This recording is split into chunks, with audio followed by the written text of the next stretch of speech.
Assalamualaikum warahmatullahi wabarakatuh. Jumpa lagi dengan saya di Inspirasi Fari, siswa inspirasi. Sebelum kita mempelajari tentang teks cerita inspiratif, yuk kita belajar dulu tentang apa itu cerita inspiratif dan contoh-contohnya. Kali ini kita akan masuk pada seri tokoh inspiratif. Kalau kemarin kita telah membahas tentang tokoh inspiratif kita, yaitu Bapak Kiai Haji Hashim Asy'ari, maka kini mulai masuk pada pendiri Muhammadiyah, yaitu Kiai Haji Ahmad Dahlan. Mari kita baca bersama-sama sejarah atau tokoh inspiratif kali ini, yaitu Kiai Haji Ahmad Dahlan, agar kita lebih paham tentang Muhammadiyah. Baik, mari kita mulai. Masa kecil Kiai Haji Ahmad Dahlan. Kiai Haji Ahmad Dahlan yang memiliki nama kecil Muhammad Darwis lahir di Yogyakarta pada tanggal 1 Agustus 1868. Ayah beliau bernama Kiai Haji Abu Bakar, adalah seorang ulama dan khatib terkemuka di Masjid Besar Kesultanan Yogyakarta pada masanya. Adapun ibunya adalah putri dari Haji Ibrahim yang menjabat penghulu Kesultanan Ngayogyakarta Hadiningrat pada masanya pula. Muhammad Darwis tumbuh dalam lingkungan pesantren sejak kecil. Ia belajar pengetahuan agama dan bahasa Arab dari sana. Ke bagian yang lain, masa remaja. Pada masa remaja, ketika berusia 15 tahun, yaitu pada tahun 1883, Muhammad Darwis menunaikan ibadah haji. Namun, ia tidak serta-merta pulang ke tanah air setelah melaksanakan ibadah haji, melainkan menuntut ilmu agama dan bahasa Arab di Makkah selama 5 tahun. Di sana, beliau berinteraksi dengan pemikir-pemikiran pembaharu dalam dunia Islam seperti Muhammad Abduh Al-Afghani, Rashid Ridho, dan Ibnu Taimiyah. Masuk ke kepulangan dari Mekah. Pada usia 20 tahun, yaitu tepatnya pada tahun 1888, beliau kembali ke kampungnya dan berganti nama menjadi Haji Ahmad Dahlan, karena kita tahu bahwa sebuah kebiasaan orang-orang Indonesia yang pulang haji, maka mereka akan mengganti nama kecilnya. Sepulang dari Mekah ini, beliau pun diangkat menjadi khatib amin di lingkungan Kesultanan Yogyakarta. Pada tahun 1902 sampai 1904, ia menunaikan ibadah haji untuk kedua kalinya, yang dilanjutkan dengan memperdalam ilmu agama kepada beberapa guru di Mekah. Sekembalinya dari Mekah, ini merupakan awal perjuangan beliau. Pada saat itu beliau melihat ada kejanggalan yang tidak pas di hati Kiai Haji Ahmad Dahlan, yaitu tentang masalah arah kiblat. Pada masanya saat itu, masjid dan langgar banyak memiliki arah kiblatnya ke arah barat, padahal beliau tahu bahwa kiblat itu tidak persis ke barat. Sebagai seorang alim yang memiliki otoritas di bidang ilmu falak, wajib baginya menyampaikan kebenaran perkara arah kiblat, walaupun tak serta-merta diterima dengan mudah. Kemudian dianggap meresahkan langgar warisan ayah Kiai Haji Ahmad Dahlan, kemudian rata dibakar oleh warga. Seketika ia mengajak istrinya untuk hijrah, namun sanak saudaranya tak ridho atas kepergiannya. Ia pun akhirnya mengurungkan niatnya untuk pergi dan membangun kembali langgar warisan sang ayah dengan tetap menerapkan arah kiblat sebagaimana yang diyakininya, yaitu menuju ke arah Masjidil Haram atau Ka'bah.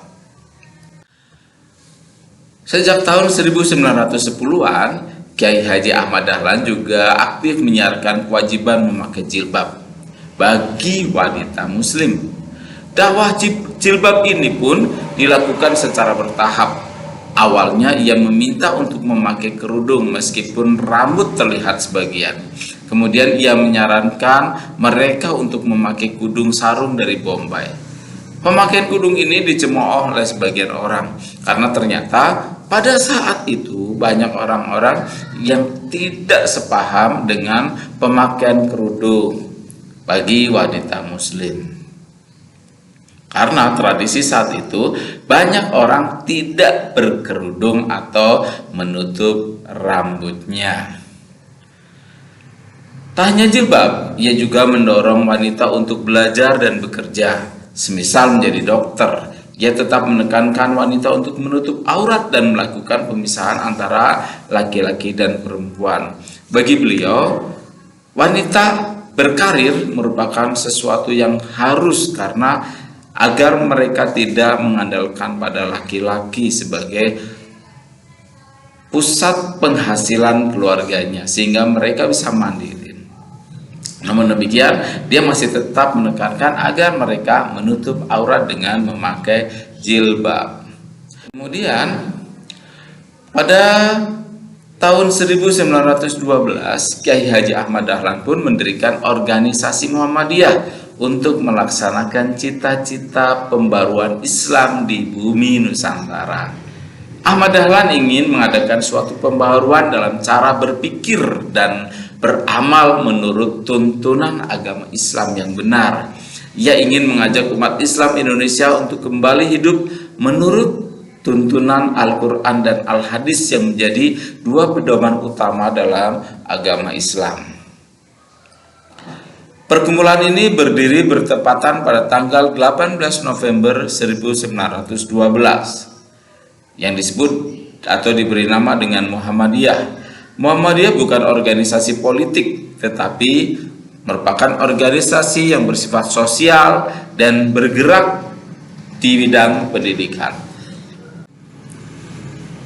Namun ternyata tidak semudah harapan. Gagasan pendirian Muhammadiyah oleh Kiai Haji Ahmad Dahlan mendapatkan resistensi baik dari keluarga maupun dari masyarakat sekitarnya. Berbagai fitnahan, tuduhan, dan hasutan datang bertubi-tubi kepadanya. Ia dituduh hendak mendirikan agama baru yang menyalahi agama Islam. Ada yang menuduhnya kiai palsu karena meniru-niru bangsa Belanda yang Kristen. Bahkan ada pula orang yang hendak membunuhnya. Namun rintangan-rintangan tersebut dihadapinya dengan sabar. Keteguhan hatinya untuk melanjutkan cita-cita dan perjuangan pembaharuan Islam di tanah air bisa mengatasi semua rintangan tersebut. Strategi yang dipilihnya untuk mempercepat dan memperluas gagasannya tentang gerakan dakwah Muhammadiyah ialah dengan mendidik para calon pamong praja atau calon pejabat yang belajar di Osvia Magelang dan para calon guru yang belajar di Quick School Jetis Yogyakarta, karena ia sendiri diizinkan oleh pemerintah kolonial untuk mengajarkan agama Islam di kedua sekolah tersebut. Beliau berharap pamong praja dan guru yang dididik dapat segera memperluas gagasannya karena mereka akan menjadi orang-orang yang mempunyai pengaruh luas di tengah masyarakat.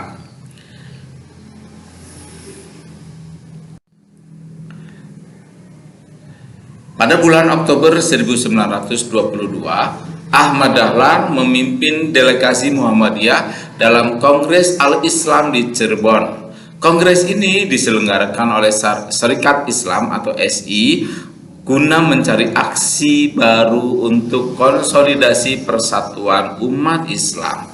Dalam kongres tersebut, Muhammadiyah dan Al-Irsyad, yaitu sebuah perkumpulan dari golongan Arab yang berhaluan maju di bawah pimpinan Syekh Ahmad Syurkati, terlihat perdebatan yang tajam dengan kaum Islam ortodok dari Surabaya dan juga dari Kudus. Muhammadiyah lagi-lagi dipersalahkan menyerang aliran yang telah mapan atau tradisionalis konservatis dan dianggap membangun mazhab baru di luar mazhab 4.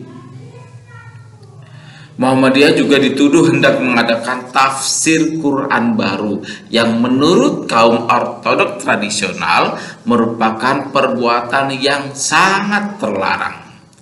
Menanggapi serangan tersebut, Ahmad Dahlan kemudian menjawabnya dengan sebuah argumentasi. Muhammadiyah berusaha bercita-cita mengangkat agama Islam dari keadaan terbelakang. Banyak penganut Islam yang menjunjung tinggi tafsir para ulama daripada Quran dan hadis. Umat Islam harus kembali pada Al-Quran dan hadis, harus mempelajari langsung dari sumbernya dan tidak hanya melalui kitab-kitab tafsir. Begitu kata beliau. Nah, dari perjalanan kisah Kiai Haji Ahmad Dahlan, apa saja inspirasi yang dapat kita tangkap? Yang pertama, bahwa Kiai Haji Ahmad Dahlan telah mempelopori kebangkitan umat Islam untuk menyadari nasibnya sebagai bangsa terjajah yang masih harus belajar dan berbuat. Ingat, dalam agama Islam, firman pertama tidak disuruh untuk sholat, puasa atau zakat, tetapi memerintah kita untuk membaca. Membaca berarti belajar, maka jangan lupa untuk belajar terus, belajar dan belajar, karena dengan belajar harga diri kita akan naik, derajat kita akan meningkat. Yang kedua, melalui organisasi Muhammadiyah, beliau telah banyak memberikan ajaran Islam yang murni kepada bangsanya, yang didasarkan pada Al-Quran dan hadis. Kemudian ajaran yang menuntut kemajuan, kecerdasan, dan beramal bagi masyarakat dan umat dengan dasar iman dan Islam.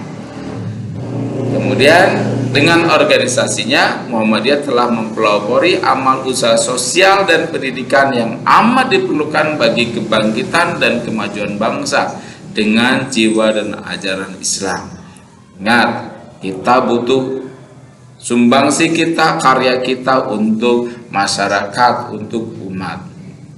Kemudian dengan organisasinya, Muhammadiyah juga mengambil bagian wanita untuk mempelopori kebangkitan wanita Indonesia, untuk mengecap pendidikan dan berfungsi sosial setingkat dengan kaum pria. Artinya Muhammadiyah menjunjung tinggi emansipasi wanita.